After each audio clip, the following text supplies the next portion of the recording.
कौन जिम्मेवार है उस विभाग में, नीचे से लेकर ऊपर, उसके खिलाफ हम कार्रवाई करेंगे, न सिर्फ हम काम करेंगे। ये कोई मजाक है? अब आजकल मेरे खिलाफ बोलिएगा सबसे ज्यादा पब्लिसिटी मिलेगी, याद कर लीजिए।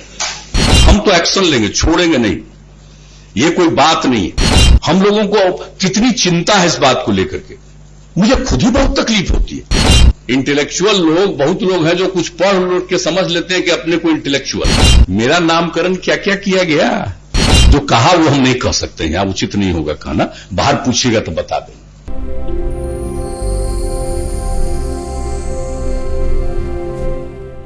जो कुछ भी घटना हुई है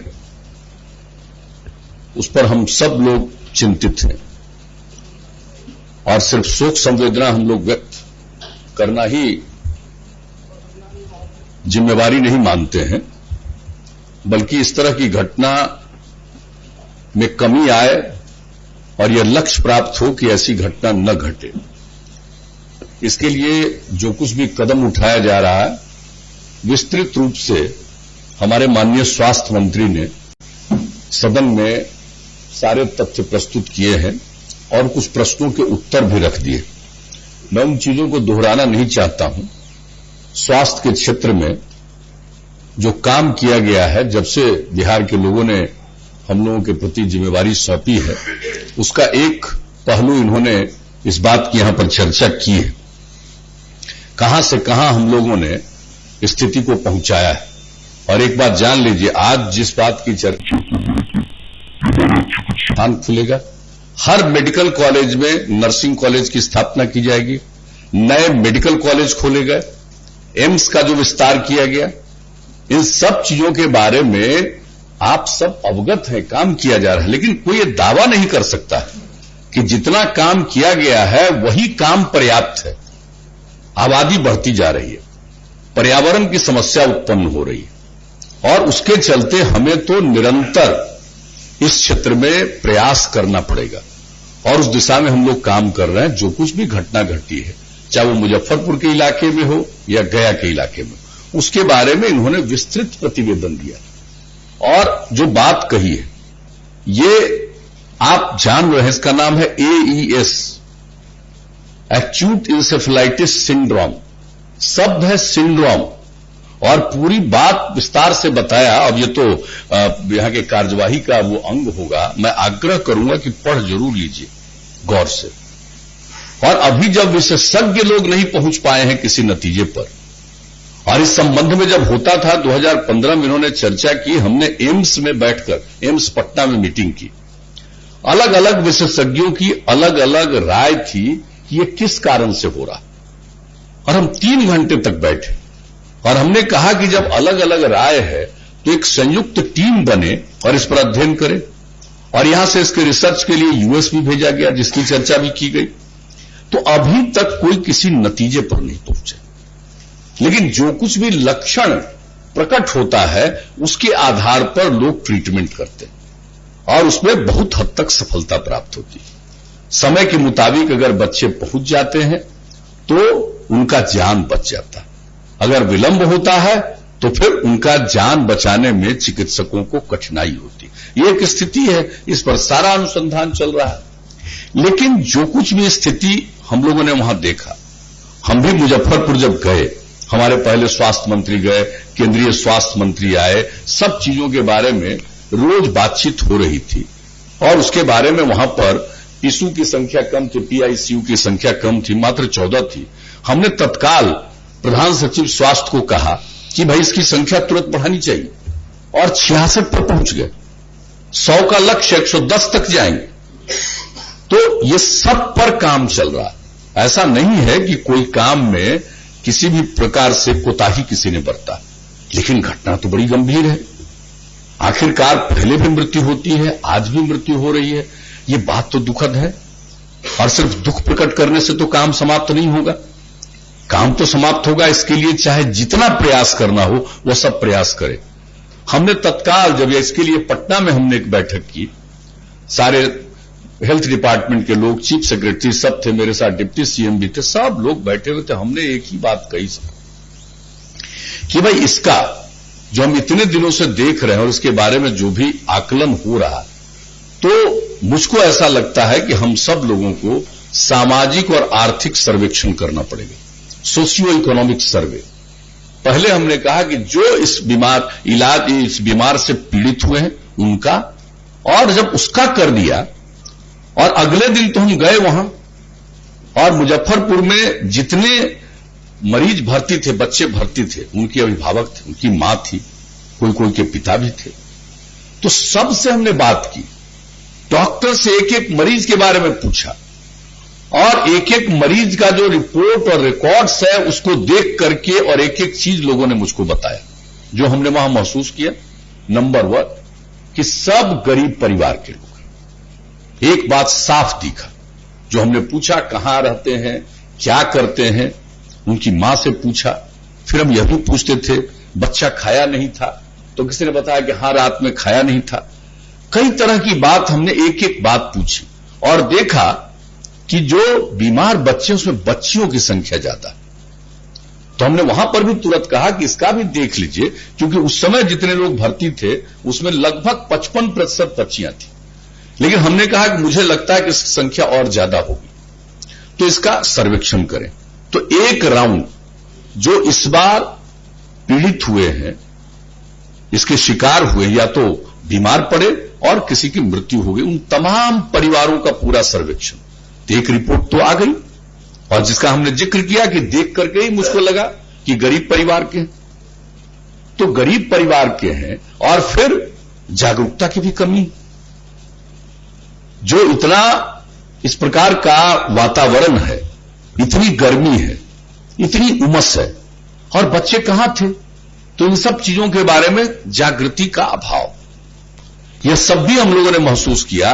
तो हमने तो कहा कि अब तो हो गया, और इसके पहले जितने लोग इसके पीड़ित रहे उन परिवारों को भी देखिए जिनके रिकॉर्ड्स आपके पास हैं, और इससे पूरा इलाका, कई जिलों का, मुजफ्फरपुर जिले के तो कुछ ही ब्लॉक जिसमें मैक्सिमम नंबर है, लेकिन सिर्फ वहां नहीं, वहां तो देखना ही है, लेकिन उसके अलावा अन्य जिलों में भी जो इलाके हैं उसके बारे में देख लेना पड़ेगा कि जिन गांव में ये घटनाएं घटी, या उस ब्लॉक में, उस जिले में अन्य जगहों पर भी क्या स्थिति है, क्या उनके पास आवास है, अगर उनका घर नहीं है, कच्चे मकान में रह रहे हैं, तो उनका घर बनना चाहिए, और घर बनने की तो योजना बनी हुई है।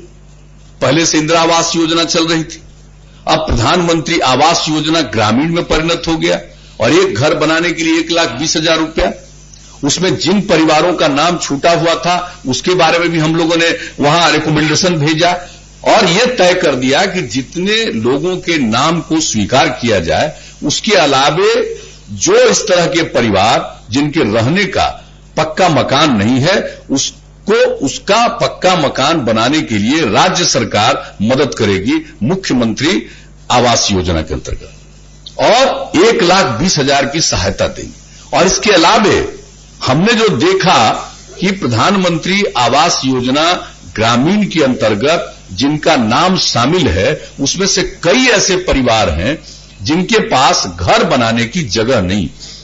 वैसे परिवारों को घर बनाने के लिए 60,000 रुपए का अनुदान राज्य सरकार ने तय किया, और कि उन सब लोगों को 60,000 रुपया दीजिए ताकि वो जमीन खरीद ले, और प्रधानमंत्री आवास योजना में जिनका नाम है उससे, और बाकी जो वंचित हैं उनको मुख्यमंत्री आवास योजना। और मुख्यमंत्री आवास योजना में जो 96 से जिनका मकान बना इंदिरा आवास योजना के अंतर्गत, या सामूहिक भवन बने, उस सब जर्जर स्थिति में, तो उन सब वैसे परिवारों को, क्योंकि अभी जो योजना है उसमें कभी अगर इंदिरा आवास योजना का भी लाभ जिस परिवार को मिल गया उसको लाभ नहीं मिल सकता। इसको देखते हुए हम लोगों ने तय किया कि वैसे पक्के मकान जो पहले बने लेकिन अब वो जर्जर है, रहने लायक नहीं है, तो उन सब लोगों की सूची बनाकर उन सारे परिवारों को नए सिरे से मकान बनाने के लिए मुख्यमंत्री आवास योजना के अंतर्गत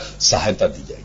और ये हम लोगों ने योजना बना दी, और इसके लिए पूरा सर्वेक्षण और जिम्मेवारी भी सौंप दी है। ये काम हो रहा है, और अभी जो सर्वे करेंगे तो भाई और बात पता चलेगी कि भाई जब ये योजना बन गई तो आखिरकार उसका घर क्यों नहीं बना है अब तक। तो उसका घर तत्काल बनना चाहिए। अब उसके अलावे और भी बहुत सारी बातें, स्वच्छता की बात हम लोग करते हैं, तो स्वच्छता की बात है शौचालय का निर्माण होना, और हम लोगों का लक्ष्य है कि इस साल बापू जयंती के अवसर तक पूरे बिहार में हर घर शौचालय का निर्माण करा देंगे हम लोग।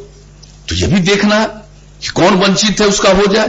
फिर हर घर नल का जल, स्वच्छ पेयजल। और हम बराबर कहते हैं, आप लोग जानते हैं, हम सदन में भी सदन के बाहर बोलते रहते हैं कि अगर लोगों को खुले में शौच से मुक्ति मिल जाए और पीने के लिए स्वच्छ पानी मिल जाए तो आज जो बीमारी होती है 90% बीमारियों से छुटकारा मिल जाएगा।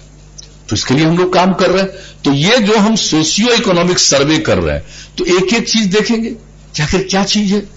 और फिर आप जान लीजिए कि जो हमने पिछले साल सतत जीविकोपार्जन योजना की शुरुआत की, सतत जीविकोपार्जन योजना में क्या है, वैसे परिवार जिनको आज तक सरकार की योजना का लाभ नहीं मिल सका, वो वंचित हैं, इन चीजों से अवगत नहीं है, वैसे परिवारों को चिन्हित करिए और जीविका समूह के माध्यम से उन लोगों को आप चिन्हित करिए ताकि सभी योजना का, ऐसे बहुत सारे परिवार हैं जिनको राशन कार्ड भी नहीं है, लेते ही नहीं है, कुछ जानते ही नहीं है, वैसे हाशिए पर वाले परिवार को भी ये सब सहायता देने के लिए हमने योजना बना दी।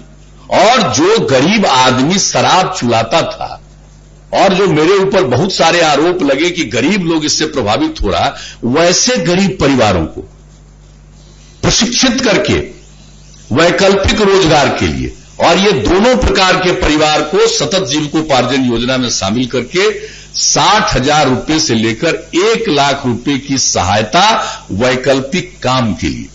अब अगर इन परिवारों को चिन्हित कर लिया जाएगा तो उनको कोई काम करने के लिए, वो कोई दुकान खोले, गाय भैंस खरीदे, कुछ भी और कोई काम करना चाहता, उसके लिए सरकार की तरफ से 60,000 रुपए से 1 लाख रुपए तक की बात। अभी कुछ हजार परिवारों ने इसका लाभ ले लिया, लेकिन अब जो हम सर्वे करा रहे हैं यहां भी और अन्य जगहों पर भी, ताकि अच्छी तरह देख लीजिए कि कोई भी परिवार वंचित न रहे। तो एक एक काम के लिए हम लोग इन सब चीजों के लिए सोच रहे हैं। और कन्या उत्थान योजना, लड़की की संख्या ज्यादा है भाई, इस तरह की बीमारी की शिकार हो गई। अब जो इससे लू से जो मृत्यु हुई गया के इलाके में या औरंगाबाद में या नवादा में अन्य जगहों पर, हम गया अस्पताल भी गए और उस दिन हमने एक एक आदमी से बात की। उनकी उम्र ज्यादा थी, उसमें ऐसा कुछ न था कि महिलाओं की संख्या ज्यादा थी, उसमें पुरुषों की संख्या ज्यादा थी, लेकिन सब अधिक उम्र के थे। और हमने एक एक से पूछा और डॉक्टर से भी पूछा। अब कोई एक से पूछा, हमने कहा कि कहां गए थे, तो उतनी गर्मी है 12 बजे दिन में वो खुले में शौच के लिए चला गया था। और मालूम लग गया, तो खुले शौचालय बन भी जाए तब भी लोग खुले में शौच के लिए जाएं, तो यह भी लोगों को इसके लिए प्रेरित कर रहा है। तो एक अलग बात है, जो भी हमने वहां भी देखा, तो जो ज्यादा उम्र के लोग थे वो प्रभावित थे। तो एक एक चीज का आकलन करके हम लोग क्या मदद कर सकते, क्या सहायता कर सकते। और गया में भी हमने रिव्यू किया और मुजफ्फरपुर में बैठ करके रिव्यू किया। मुजफ्फरपुर के इलाके में तो रिव्यू है एक्यूट इंसेफेलाइटिस सिंड्रोम, यानी क्या बीमारी है अभी तक बीमारी का नाम नहीं पता, लक्षण के आधार पर ट्रीटमेंट कर रहे हैं। और दूसरा जो गया और कई जिलों में होता है, लेकिन मुख्य सेंटर उसका गया माना गया है, वो जापानीज इंसेफेलाइटिस उसका नाम। अब वो रोग तो पता है, इसलिए उसके लिए पूर्व में टीकाकरण का अभियान चल रहा है। और कुछ जिलों को, जो बिहार में करीब करीब 23 या 24 जिले चिन्हित थे, उसके बाद 11 और जिलों को इन लोगों ने चिन्हित किया है और केंद्र सरकार से आग्रह किया है कि उसके लिए जो दवा आती है वो आ जाए। तो इसका टीकाकरण, अब जब टीकाकरण हो जाएगा इस काम के लिए, तब ये बीमारी से लोग बच जाएंगे। और यही कारण है कि पिछले वर्षों में ये जो जापानीज इंसेफेलाइटिस के शिकार लोगों की संख्या घटती जा रही, तो उसको भी पूरे तरीके से करना चाहिए, क्योंकि अब तो बरसात आ गया। अब वो उन जिलों में और खास करके गया के इलाके में अब तो जापानीज इंसेफेलाइटिस का खतरा रहेगा। तो इसके लिए भी सब तैयारी देखना, लोगों को इसके लिए जागरूक करना। और जो मुजफ्फरपुर में हम लोगों ने देखा है, मुजफ्फरपुर में एक एक बात को करके अब हम लोग एक एक अब जो बच्चे हैं, क्या वो आंगनबाड़ी केंद्र से नहीं जुड़े हैं? अगर बच्चे आंगनबाड़ी केंद्र चलाया जा रहा है, 3 से 6 साल के बच्चे आंगनबाड़ी केंद्र में जाते हैं, आज 0 से 3 जब पैदा होता है उस समय से लेकर के 3 वर्ष के लिए उसको सहायता दी जाती है। तो आंगनबाड़ी केंद्र से वो जुड़ा है या नहीं जुड़ा है, उसको ये मदद मिल रही है, पूरे सर्वेक्षण में आ जाएगा। सबको उसके साथ जोड़िए। और जो हमने कन्या उत्थान योजना का जिक्र किया, अब कन्या उत्थान योजना इसलिए हम लोगों ने बनाया कि लड़कियों पर ध्यान कम देते हैं, तो लड़कियों पर भी ध्यान दीजिए। बच्ची पैदा होगी 2000 रुपया, 1 साल में आधार से जोड़ दीजिएगा 1000 रुपया और 2 साल के अंदर संपूर्ण टीकाकरण कराइएगा तो 2000 रुपया और, उसके आगे अन्य पढ़ने लिखने के लिए। तो इसका भी लाभ लोग ले। हम तो जान रहे हैं, बच्चियों पर भी ध्यान देना, अवेयरनेस उत्पन्न करना। तो एक एक काम के लिए जो आप सर्वेक्षण की बात जान रहे हैं, हम जरूर सर्वेक्षण की जो पूरी रिपोर्ट आएगी हम उसको पब्लिक डोमेन में लाएंगे और एक एक चीज पर जो कार्रवाई करनी है। आप नहीं समझते हम लोगों को कितनी चिंता है इस बात को लेकर के। मुझे खुद ही बहुत तकलीफ होती है कि भाई हमने स्कीम बना दिया, लेकिन नीचे के स्तर पर क्यों नहीं पता चल रहा है कि यह परिवार वंचित है।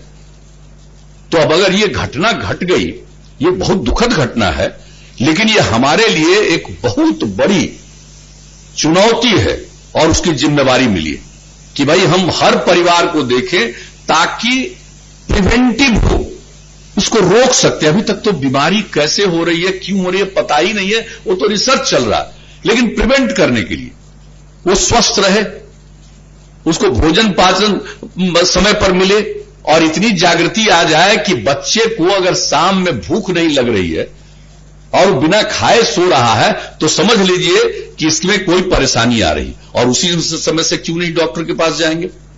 तो ये अवेयरनेस भी पैदा करना पड़ेगा और एक एक काम सब लोग। अब ऐसे परिवार है, देखिए हम लोग जो जीविका समूह किया, स्वयं सहायता समूह तो नेशनल प्रोजेक्ट शुरू से रहा है, बिहार में बहुत कम था, लेकिन जब हम लोगों की सरकार बनी हमने 2006 में वर्ल्ड बैंक से कर्ज लेकर जीविका योजना की शुरुआत कराई और अब 6 जिले के 44 प्रखंड में शुरू किया था, अब पूरे बिहार में 10 लाख स्वयं सहायता समूह का लक्ष्य लगभग 8.5 लाख के करीब हुआ। जरूरत पड़े तो 10 लाख से भी ज्यादा बढ़ाएंगे। और एक बात जान लीजिए कि अगर जीविका समूह से गरीब परिवार की महिलाएं जुड़ जाती है तो उनमें अवेयरनेस बहुत आता है और एक तो परिवार की आमदनी भी बढ़ती है, उसको बैंक से भी सहायता मिलती है, राज्य सरकार की भी योजनाएं हैं और कई कामों में हम लोग जीविका से जुड़ी दीदियों को लगाते हैं। तो वैसी स्थिति में अगर हर इस प्रकार के परिवार की महिलाओं को जीविका से जोड़ दे तो जागृति भी आएगी, उनके परिवार की आमदनी भी होगी। तो जो सारा सर्वे करेंगे, अब एक एक महिला को, इसके लिए कैंपेन चलता है, बहुत लोग तुरंत नहीं तैयार होती है, लेकिन अब इस बार और ज्यादा कैंपेन करके लगभग सभी महिलाओं को, ऐसे परिवार की महिलाओं को तैयार करना ताकि वो जीविका समूह से जुड़ जाए। तो जागृति जब आ जाएगी तो ये बात जान लीजिए, उसके घर के बच्चे को अगर वो कुछ भी लक्षण देखेगी तो तत्काल उस पर कदम उठाएगी। तो लगभग 1 करोड़ परिवार की महिलाएं जीविका समूह से जुड़ चुकी हैं। इस पर हम लोग काम कर रहे हैं, ये ग्रामीण विकास विभाग के अंतर्गत चलता है। हमने कर्ज लेकर यह काम शुरू किया और वो काम चल रहा। हम अब भी समीक्षा करते हैं कि भाई इसकी संख्या टारगेट तक क्यों नहीं आई, और अब यह घटना घट गई। अब इसके बारे में तो हम और सर्वे करेंगे, अब एक परिवार को छोड़ने नहीं देंगे और गहन सर्वेक्षण करके सबको जीविका समूह से जोड़ दीजिए, स्वच्छता से जोड़ दीजिए, हर घर में शौचालय बन जाए और शौचालय का प्रयोग करें, इसके लिए लोगों को प्रेरित करें। हर घर नल का जल पहुंचा रहे। अब जब स्वच्छ पेयजल मिल जाए, रहने का घर बन जाए, शौचालय बन जाएगा, सबको जीविका से जोड़ दिया जाएगा, लड़कियों के लिए कन्या उत्थान योजना का फायदा मिलना शुरू होगा, तो स्वाभाविक रूप से यह बीमारी या कल हो करके कुदरती तौर पर कौन सी नई बीमारी आ जाएगा, इसके बारे में कोई नहीं कह सकता। और हम कह रहे हैं इस बार फिर सूखे की जो स्थिति उत्पन्न है, मुझे तो बहुत इस बात को लेकर के आशंका है, पता नहीं कौन सी नई तरह की बीमारियां आ जाए। तो इसके लिए लोगों को जागरूक करना होगा। और आप जानते हैं माननीय उपसभापति महोदय को भी हमने, कार्यकारी सभापति महोदय को भी आग्रह किया है, विधानसभा के अध्यक्ष महोदय को भी आग्रह किया है, और एक दिन विधानसभा में बात हो गई है, इनसे भी चर्चा हो गई है, और 13 तारीख को विधानसभा और विधान परिषद के सभी माननीय सदस्यों से आग्रह कि वो सेंट्रल हॉल में मीटिंग होगी, आप जरूर उसमें रहिए। अब तक सूखा या पर्यावरण की स्थिति के बारे में किया जा रहा है, संक्षेप में उसके बारे में जानकारी दी जाएगी, और हम सब लोगों से उम्मीद करेंगे अपना अनुभव बताइए, अपने इलाके की स्थिति बताइए, क्या करना चाहिए यह बताइए। ये हम लोग दिन भर बैठेंगे तो उसके लिए जो कुछ भी प्रिवेंटिव काम हम लोगों को करना है हम लोग करेंगे। सूखा पड़ जाएगा, ये तो कुदरत की चीज है, आपके हाथ की तो बात नहीं है। अब कहां कहां ग्राउंड वाटर लेवल कितना नीचे जा रहा है। जब मिथिला के इलाके में ग्राउंड वाटर लेवल नीचे जा रहा है तो आप कल्पना कर सकते कहां होगा, क्या स्थिति उत्पन्न होगी। हम लोग हर घर नल का जल दे रहे हैं, अब ट्रेनिंग तो करना पड़ेगा ना कि भाई नल का जल आपके पीने के लिए स्वच्छ पानी है, इसका उपयोग दूसरे काम में मत करिए। आप कोई काम में कर लेता है, कोई उसी पानी को ले जाकर के अपने बगल में खेत है तो उसका पटवन शुरू, कोई अगर भैंस उसको भी धोने लगता है, ये तो समझाना ना पड़ेगा। अगर इतना उसका उपयोग करिएगा तो आपके यहां का जो ग्राउंड वाटर लेवल है वो नीचे चला जाएगा, आपका तो पूरा का पूरा फेल कर जाएगा। आपको मालूम, हम तो नीति आयोग का देख रहे थे जिसका आज आप जिक्र कर रहे थे। आप जरा बताइए, हमने तो पीएचईडी को कहा है, हर बार कहते कि भाई जो भी चापाकल है पुराना उसको बदलो, जो पैसा चाहिए सरकार देगी, और उसके अलावे एक एक चीज का अध्ययन करो। अब तो हमने कह दिया है कि एक एक जो सार्वजनिक स्थल पर पुराना कुआं है उसका असेसमेंट करिए, उसका भी उड़ाही करेंगे, उसको भी हम लोग उसका जीर्णोद्धार कर देंगे, उसके लिए भी धन देंगे। हर घर नल का जल पहुंचा रहे हैं, लेकिन चापाकल जितना सार्वजनिक स्थल पर है वो काम करता रहे, ये हम लोगों ने जिम्मेदारी दी है। और वो कितना करते हैं कितना नहीं करते हैं किसी भी विभाग के बारे में मुझे कहते हुए ठीक नहीं लगता। हमको अगर भरोसा नहीं रहता है तो हम अपने इंटेलिजेंस की एजेंसी का उपयोग करते हैं, एक एक गांव में भेजते हैं, देखिए सार्वजनिक स्थल का चापाकल फंक्शनल है या नहीं, और उसकी रिपोर्ट लेकर के हमारे ऑफिस से डायरेक्शन जाता है डिपार्टमेंट को। एक एक काम कर रहे हैं, इसके बाद भी कोई नहीं करेगा। और हमने जो रिपोर्ट देखी है उसके बाद हमने चीफ सेक्रेटरी को कह दिया कि भाई अगर उस डिपार्टमेंट ने ये रिपोर्ट दिया कि इतना जगह खराब है और हम वर्षों से कह रहे हैं एक एक चापाकल का रिप्लेसमेंट करना है, तो ये स्कीम लाकर उसने रिप्लेसमेंट क्यों नहीं किया? कौन जिम्मेवार है उस विभाग में, नीचे से लेकर ऊपर, उसके खिलाफ हम कार्रवाई करेंगे, न सिर्फ हम काम करेंगे। ये कोई मजाक है? वर्षों से हम लगा रहे हैं, हर बार मॉनिटर करवाते हैं, और इंटेलिजेंस से खबर लेकर हम उसको सूचित करते हैं कि तुम इसको रिप्लेस करो, और उसके बाद ये काम करवा रहे हैं। और आपके यहां से रिपोर्ट गया है इतना चापाकल खराब है, क्यों नहीं उतने चापाकल को फिर से ठीक करने के लिए स्कीम लाया और उसका प्रोजेक्ट सैंक्शन करवाया? हम तो एक्शन लेंगे, छोड़ेंगे नहीं, ये कोई बात नहीं है। जो चीजें पब्लिक डोमेन में आती है उसकी सीधे जिम्मेवारी सरकार यानी इलेक्टेड गवर्नमेंट पर पड़ती है, और इलेक्टेड गवर्नमेंट का काम है पॉलिसी बनाना, उसको एग्जीक्यूट कराने के लिए मॉनिटर करना, और एग्जीक्यूशन डिपार्टमेंट का काम। आप चाह करके भी पार्षद हैं, ये मंत्री हैं, अपने से जाकर के किसी चीज को एग्जीक्यूट करेंगे? ये सड़क बना सकते हैं, ये चापाकल गाड़ सकते हैं, है अधिकार, उसके लिए दूसरा है बना हुआ। तो यह भी हम लोग देखेंगे। देखिए, बड़ा संयोग से ये कहिए कि ऐसा वातावरण बना जिसके चलते हमारे बच्चों की जान गई। आगे ऐसी घटनाएं कम से कम हो, इसके लिए हम लोग हर तरह का प्रयास कर रहे हैं। लेकिन अगर कोई भी बात, साहब कमाल है, सरकार का डायरेक्शन साफ है, और उसके बाद भी चापाकल तुम्हारा अगर खराब पड़ा हुआ है तो जिम्मेवारी तो हमने चीफ सेक्रेटरी को कह दिया कि कौन जिम्मेवार है, नीचे से ऊपर तक आइडेंटिफाई करिए और एक्शन लीजिए। ऐसे नहीं छोड़ा जाएगा।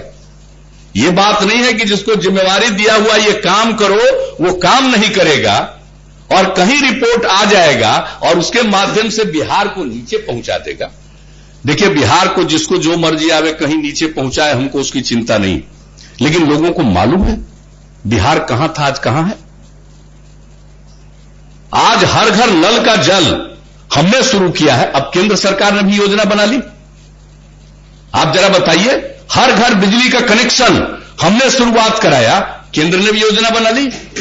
आप इसको तो देखिए, इन चीजों को तो कोई देखता नहीं है, लेकिन बिहार है। स्वास्थ्य के क्षेत्र में भी हमारे माननीय स्वास्थ्य मंत्री ने बताया क्या स्थिति थी भाई।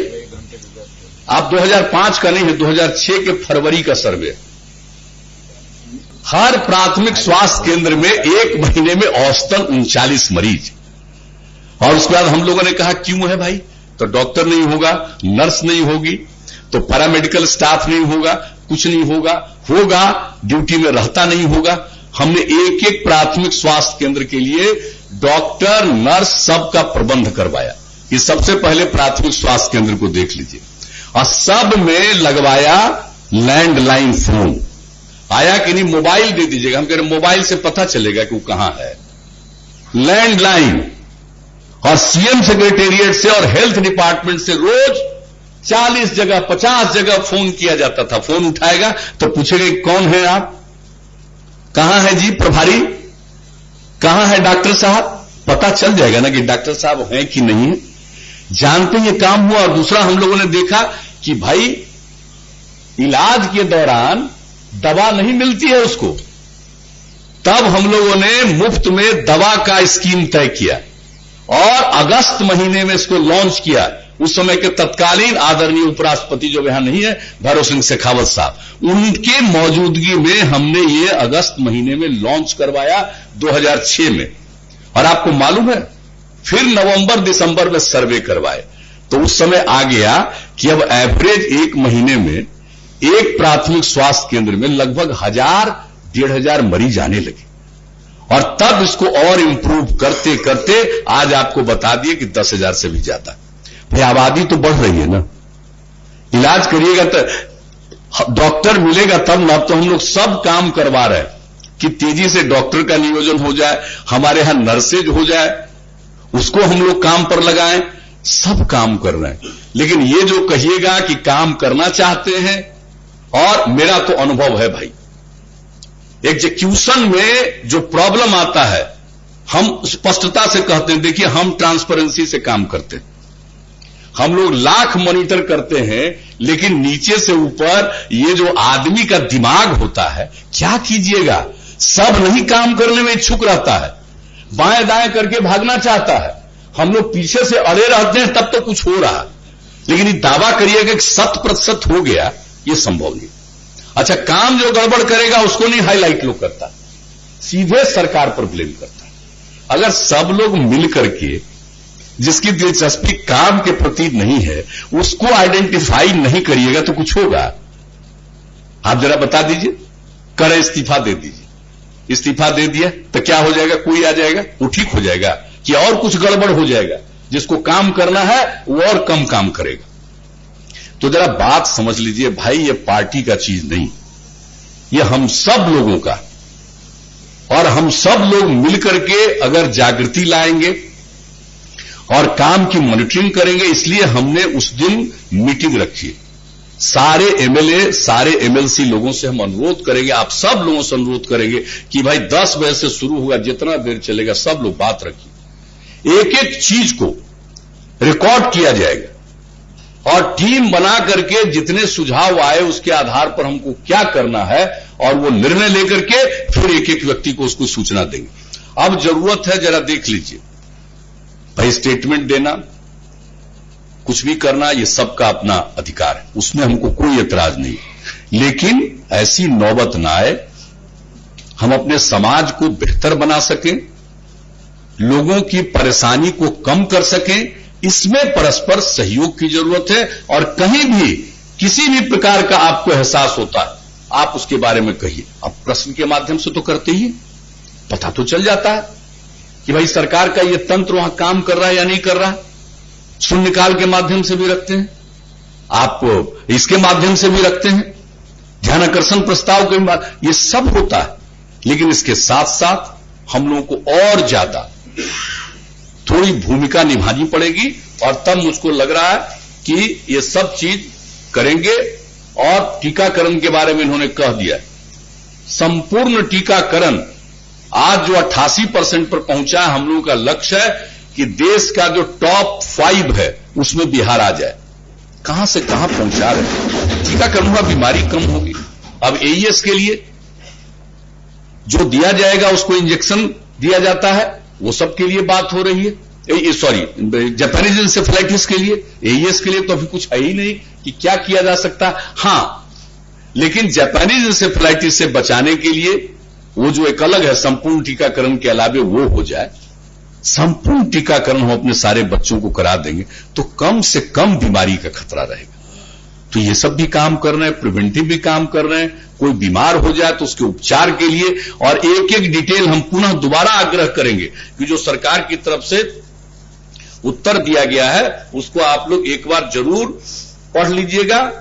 और हम एक प्रार्थना करेंगे, और आपकी नजर में, आपके इलाके में या कहीं भी आप विजिट करते, वहां पर आपको जो दिखता है कि भाई इतने परिवार को घर नहीं, और सबके रिपोर्ट आने के बाद भी इक्का दुक्का छूट न जाए, तो क्यों नहीं हमारे सभी माननीय जनप्रतिनिधिगण भी अपने अपने इलाके में किसके पास घर नहीं, इसके बारे में सूचित करें। ग्रामीण स्तर पर जो काम हो रहा, तो मुझको लगता है कि देखिए ये एक बड़ी भारी चुनौती, और हम लोगों को एक सदमा दिया गया है।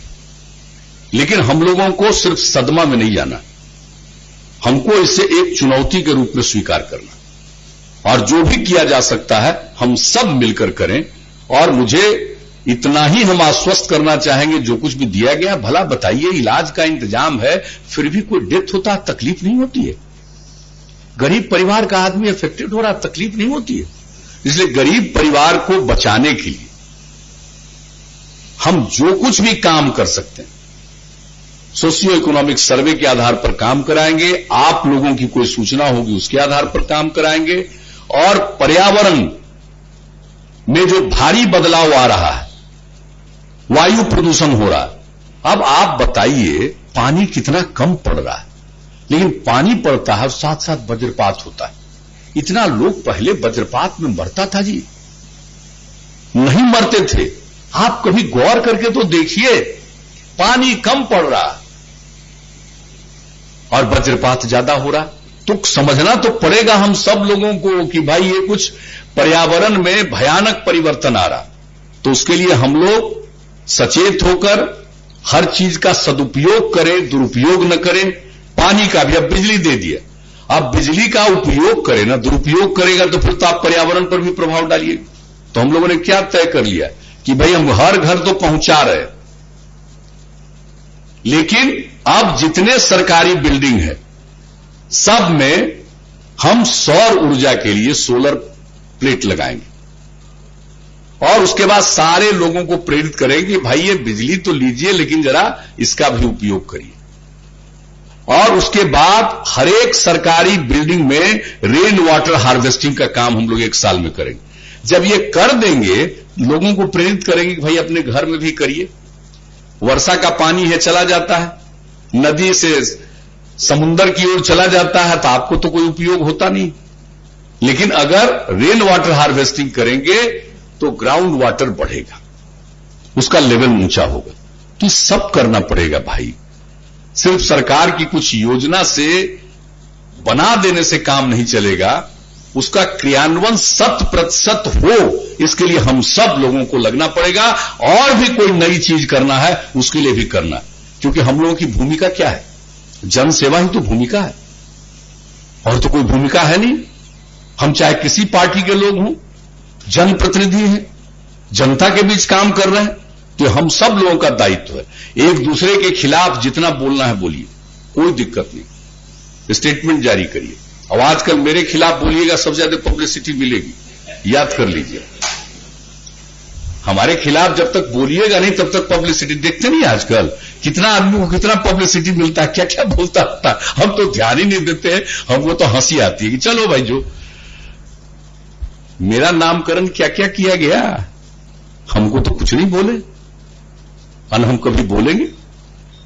इसलिए इन बातों से में मेरी कोई दिलचस्पी नहीं, मेरी एक ही दिलचस्पी है कि भाई जितना संभव हो, जब तक सेवा का मौका है तब तक सेवा करिए, कोशिश करिए, सबको प्रेरित करिए, सबसे आग्रह करिए कि मिलजुल करके काम करिए। और अगर हम सब मिलकर काम करेंगे तो निश्चित रूप से आगे के वर्षों में हम लोगों को ऐसी किसी भी प्रकार की बीमारियों से बहुत हद तक छुटकारा, ये तो कोई नहीं कह सकता 100%। जो बोलेगा भाई उसके मन में कोई घमंड होगा कि वो पर्यावरण के भी ऊपर है, कुदरत के भी ऊपर है, तो भाई वो सब जिसके मन में रहे जो करे। हम तो जानते हैं कि भाई जो चीज दिख गया उसके लिए पूरा प्रयास करिए, और कारण आपको दिख रहा है तो उसके आगे तक जाकर बचाव के लिए काम कीजिए। तो इसमें हम सब लोगों का भाई सहयोग जरूरी है। अब आपका आ गया कॉल अटेंशन, जवाब हो गया। अब आगे 13 तारीख की बैठक में मैं माननीय कार्यकारी सभापति महोदय से भी अनुरोध करूंगा कि सब लोगों को कहिए एक साथ बैठिए, ताकि अगला जो संकट है, और संकट खाली खेती पर असर नहीं या पशुओं पर असर नहीं, हमको तो लग रहा है पता नहीं वैसी स्थिति में कौन सा नया बीमारी फैल जाए, आज तक कोई जानता तो है नहीं।